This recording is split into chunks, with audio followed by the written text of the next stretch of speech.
As a therapist, I've watched people come in full of distortion, shame, defensiveness, avoidance, and slowly over time, they shift. Not because I gave them an answer or advice, but because they sat in discomfort long enough to see the truth and act. This isn't just how people change, it's how systems and culture change too. And that's the hope.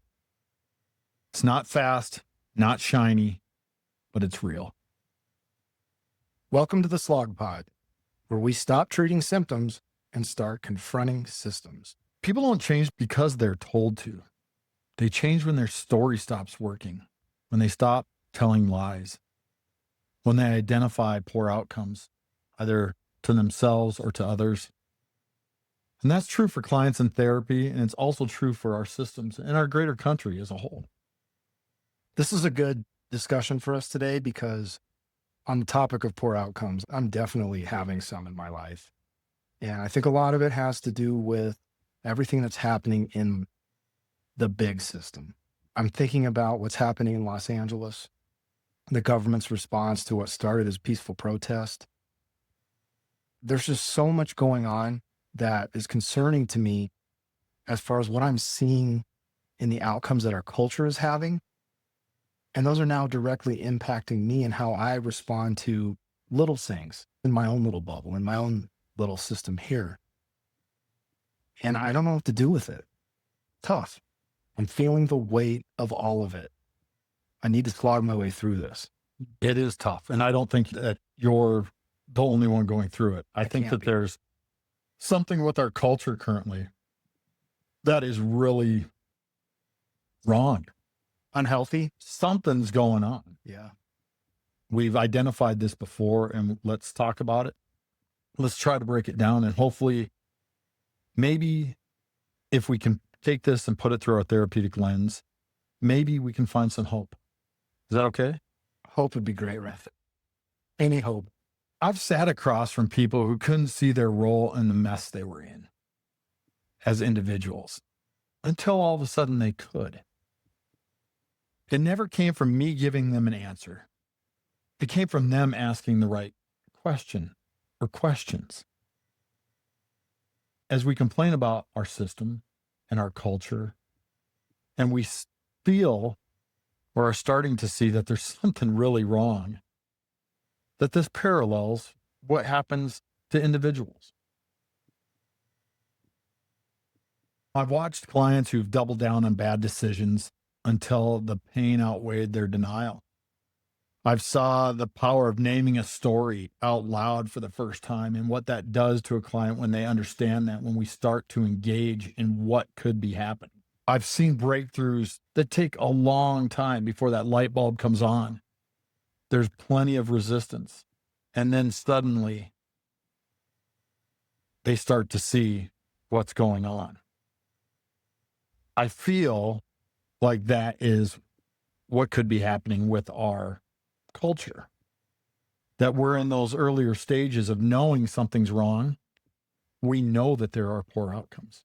We know that people are being harmed. We know that this is happening and it's different than before. So I look at it as the same as I look at an individual, that we need to start by identifying what's up. Can we say something's wrong and then go from there? And if that's true for clients in therapy, then could it also be true for a country? Let's hold up the mirror on our culture. America right now is acting like a therapy client who's being resistant. From a societal standpoint, that's dangerous. But it's also fixable because it's a pattern. We've all had clients or know people who want things to change, but they don't change anything. That's what America looks like right now.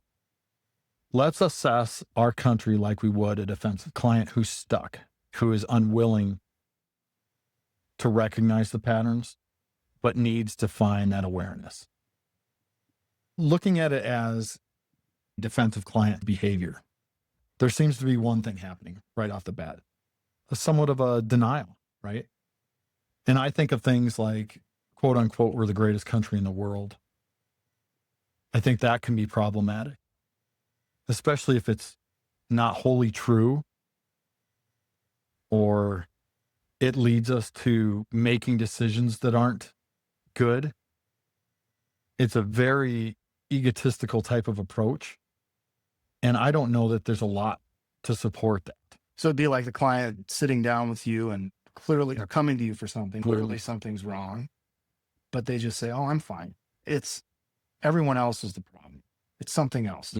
That egocentric point of view. Absolutely. And we can go down the myriad of things that it might entail, but we deny our mental health crisis, our gun violence, our racial inequality, our loneliness, our separation between people, both left, right, have nots. I think naming it starts to take ownership. Can we say that without people getting defensive about that? When I'm talking to an individual, oftentimes when we start naming it, we go to that identity piece. Unfortunately, they become very defensive because that's how they've identified. And now what we're saying is we're naming these are problems. These are bad outcomes. These are what we are. And until we take ownership of that, we can't do anything about it. So you're challenging this notion of identity that they have about themselves, that narrative, and that's making them uncomfortable. Yeah. Perhaps even feeling some shame, regret, whatever. Yes. And I can see how that would, I catch myself doing it often. And now I'm trying to do that to our systems because systems like people avoid shame by avoiding truth. Okay. So our patient in this case, classic denial. What else? What else are you seeing? Projection, right? We blame immigrants, the media, the other side. It's kind of classic projection. The pain's got to go somewhere, so we tend to outsource it.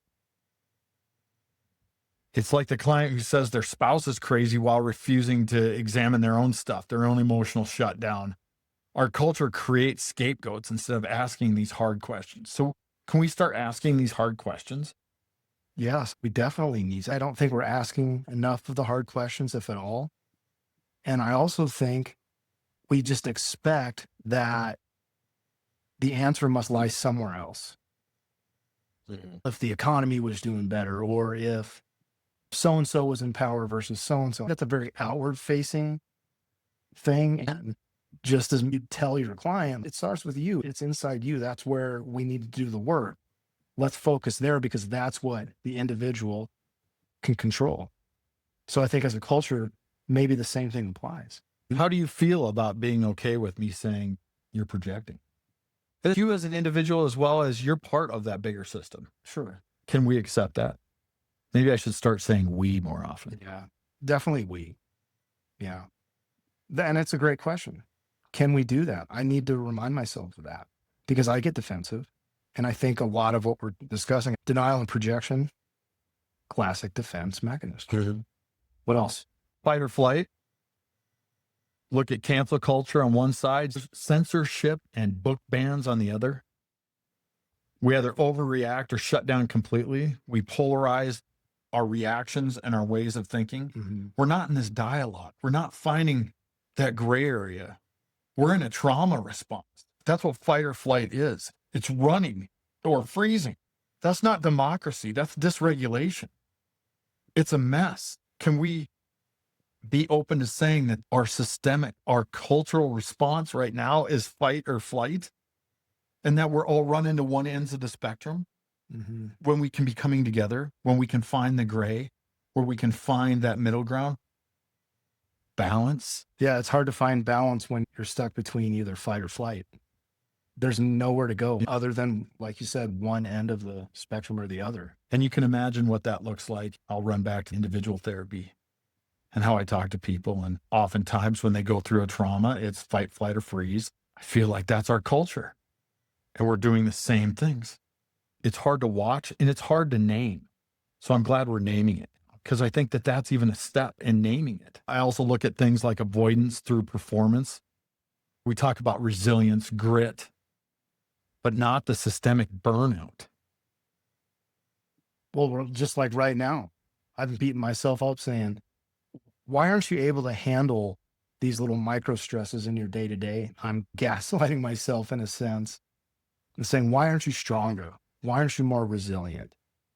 And it could just be that I haven't allowed myself yet to name it and say, actually, the system is having this effect on me and I'm burning out within it. Think how far that goes. We do things like posting our mental health awareness hashtags, but don't give employees PTO.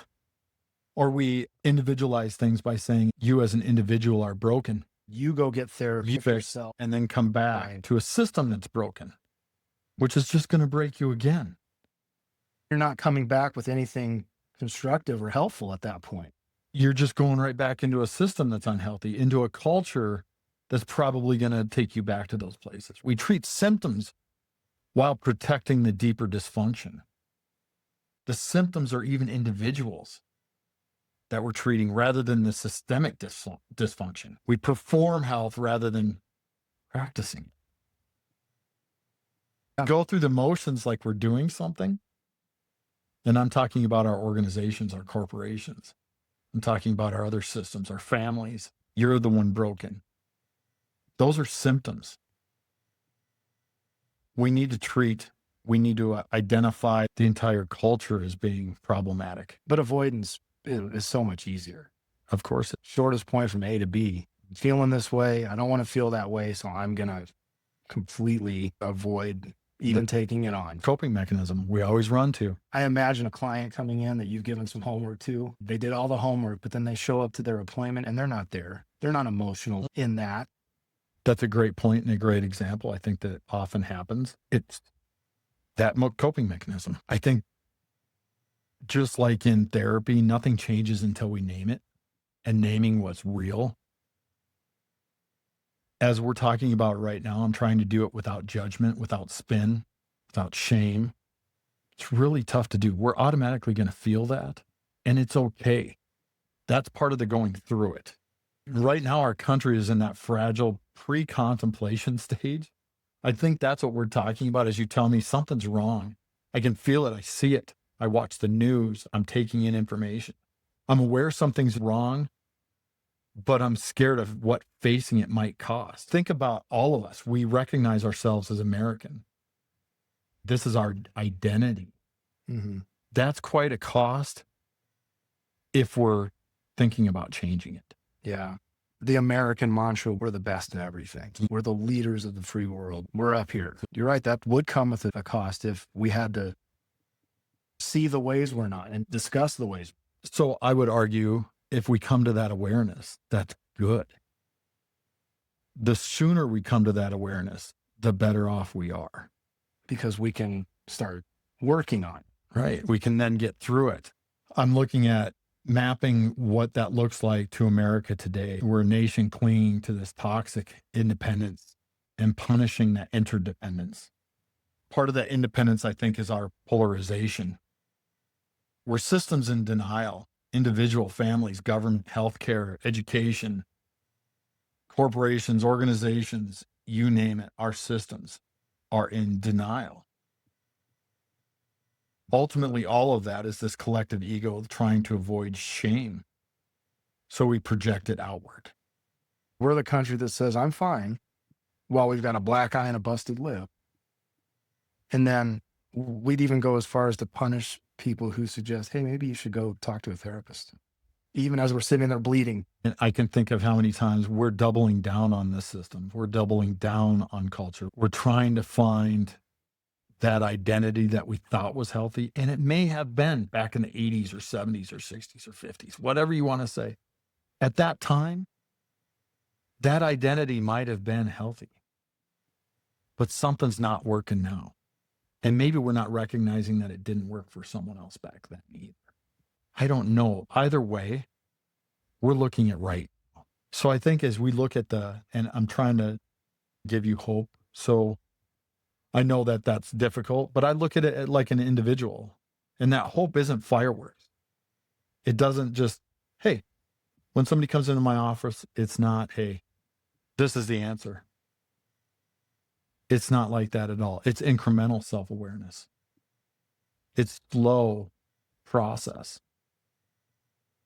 not fireworks. It's a slow burn. We can't change systems. We can't even begin to work on the problems if we're not first questioning the stories that are supporting the narrative. What would you say to my question?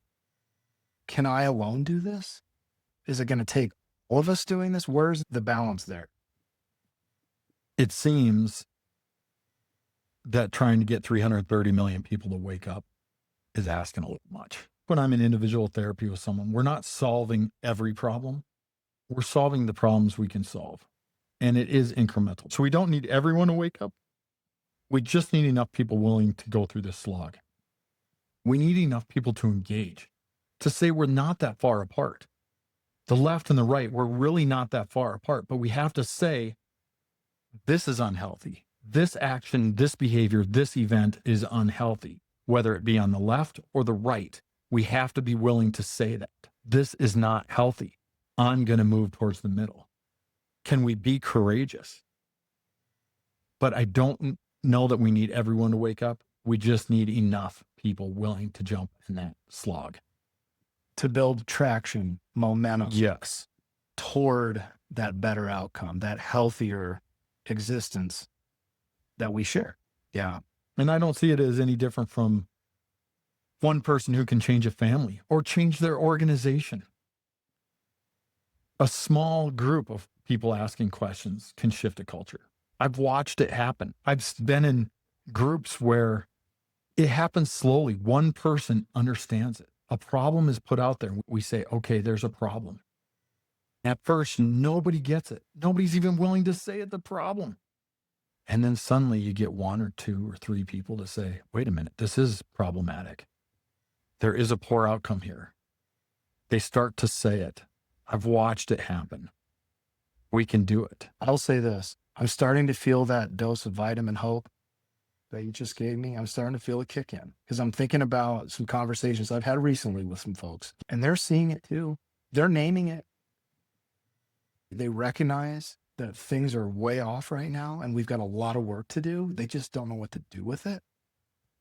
And that's giving me hope because that means we're not the only ones who are seeing this. I think there's a lot of people out there who recognize it. They see themselves in the mirror with the black eye and the busted lip. They know. But if they're feeling alone in that, if they're feeling hopeless, like I've kind of been feeling this week, I think what we're talking about today, when we look at it through that therapeutic lens, does offer us hope because it's offering us a path forward, a way to start fixing things versus just throwing up our hands and saying, oh, well, there's nothing I can do about it. Because, apathy, I hate it. I hate it when I do it. And I certainly hate it when everyone else is doing it too. So we're asking for some reflection. I'm also asking for people to identify what our expectations are. I see people hoping that one person will come out of the woodwork and be the savior to what our culture is now. I don't see that happening. That's not the process. The process is many people. I'm not asking any of us to save the world, but I am asking us to be reflective. What stories are we defending that aren't working? Where are we avoiding pain instead of moving through it? Where are we saying, oh, we need to go back in time to a place that we think was great? Can we move through this problem? Can we even say? And can we be okay with change not being dramatic? Can we be okay with it not happening on a dime? Can we just be deliberate? Can we allow the process to happen? I hope so. Culture doesn't shift because we shouted the loudest. It starts to shift when enough of us stop pretending, stay with and sit in the discomfort, and start making new choices. That's therapy. And that's the slog we're asking people to jump into all the time. I hope that's the slog that our culture can engage in. Me too, man. I don't know if that gave you enough hope for today or not. I think it'll be enough to get me through the day. But tomorrow's a new day and Saturday's the big parade. Talk to me again on Sunday. All right, sounds and good. We'll be here for everyone else back with you next week too. All right. Thanks for being with us today. Thanks. Cheers. Cheers.